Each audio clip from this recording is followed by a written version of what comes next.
पढ़ लिख कर, क्या करके?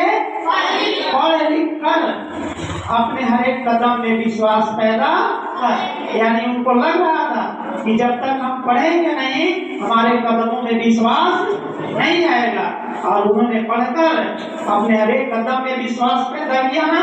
अगर ऐसा नहीं होता तो जो जुल्म वो सह रहे थे, आप देखिए क्लासरूम में पढ़ने जाते थे तो इनके साथ कितना डिस्क्रिमिनेशन था, भेदभाव किया जाता था। पानी पीने गए तो वहां पर भी इन्हें भेदभाव का शिकार होना पड़ा। यानी इन्होंने जितनी असमानताएं देखी, भेदभाव को देखा, शोषण को देखा, अत्याचार को देखा, उस सब से लड़ने की इन्होंने क्षमता डेवलप की। और इनके अंदर वो क्षमता कैसे आई? एजुकेशन से आई ना, शिक्षा से ना। इसीलिए इन्होंने पूरे देशवासियों से कहा था कि be educate, be educate, be unite, be educate, be unite and fight, and do fight. यानी शिक्षित बनो, एकजुट रहो और संघर्ष करो। ऐसा इन्होंने क्यों कहा? क्योंकि इन्होंने संघर्ष को देखा था, संघर्ष किया था, और संघर्ष का जो परिणाम था वो कितना सार्थक हुआ। एक समाजवादी का एक कथन भी है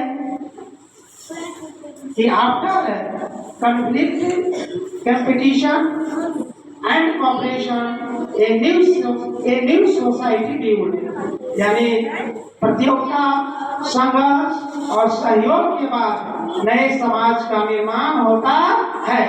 तो इन्होंने इन तीनों को झेला ना, प्रतियोगिता भी थी, आगे कैसे निकलना है, संघर्ष भी, और सहयोग तो इनको मिला ही। सहयोग नहीं मिलता तो आगे बढ़ते, और सहयोग का सबसे बड़ा उदाहरण वो बड़ौदा के राजा साबित हुए जिन्होंने इनको स्कॉलरशिप दिया। तो इनके संबंध में जितना भी कहा जाए कम होगा ना। इनको आप कौन सी उपाधि देंगे जो लोगों के जेहन में नहीं उतरेगा?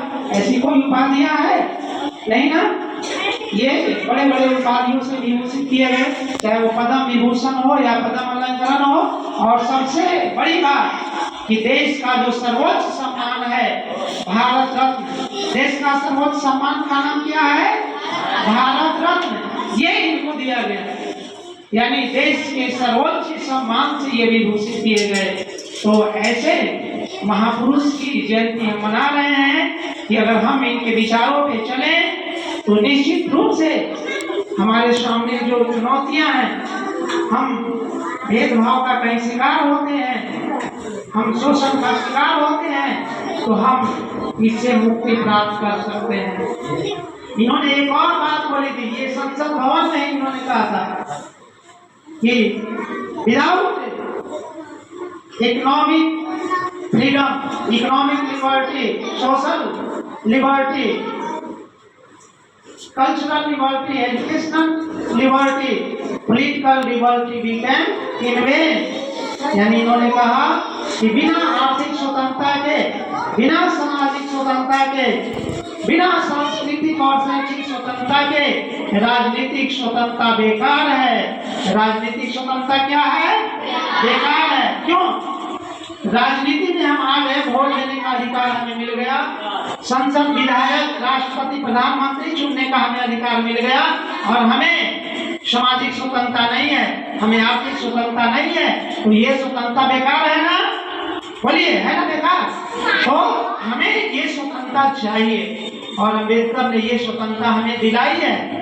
क्यों? भूल जाने के लिए नहीं ना, हमेशा याद रखने के लिए, और हर घर में जन जन तक इनके विचारधारा को पहुंचाने के लिए। एक बात और इन्होंने संसद भवन में कहा था, इन्होंने कहा था कि मैंने तो आपको सब कुछ दे दिया, मैंने तो आपको सब कुछ दे दिया। For example, political liberty, social liberty, religious liberty, educational liberty, यानी हमने आपको सब कुछ दे दिया। आज़ादी के जितने भी रूप हैं, चाहे वो राइट टू इक्वलिटी हो, राइट टू रिलीजियस फ्रीडम हो, राइट टू अगेंस्ट एक्सप्लॉयटेशन हो, right to educational and cultural liberty हो। हमने आपको सब कुछ दे दिया, लेकिन जब तक आप सचेत नहीं रहेंगे, जब तक आप कॉन्शियस नहीं रहेंगे, अपने अधिकारों के प्रति सजग नहीं रहेंगे, तब तक ये अधिकार आपके पास रहने वाला नहीं है। इसलिए आप इन अधिकारों को याद रखें और हमेशा सचेत रहें, सजग रहें, ताकि आपके अधिकार को कोई छीन न ले।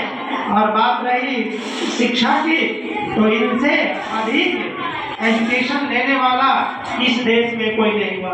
कई विषयों में इन्होंने हायर एजुकेशन की डिग्री ली, पीएचडी रिसर्च किया, तभी डॉक्टर भीमराव अम्बेडकर कहे गए हैं। और सर जैसा बता रहे थे कि ये महान विधि नेता भी थे। और आपको नहीं पता है, मैं आपसे एक प्रश्न करता हूँ, who is called father of constitution? Who is called father of constitution? बोलिए सब एक साथ। Yes right, doctor Bhimrao Ambedkar is called father of constitution. एक प्रश्न और है, who was the president of drafting committee in Constituent Assembly? अर्थात प्रारूप समिति के अध्यक्ष कौन थे? कौन थे? डॉक्टर भीमराव अम्बेडकर। तो जब हम इतना जानते हैं कि भीमराव अम्बेडकर इतने महान थे, इतने तेजस्वी थे, तो हमें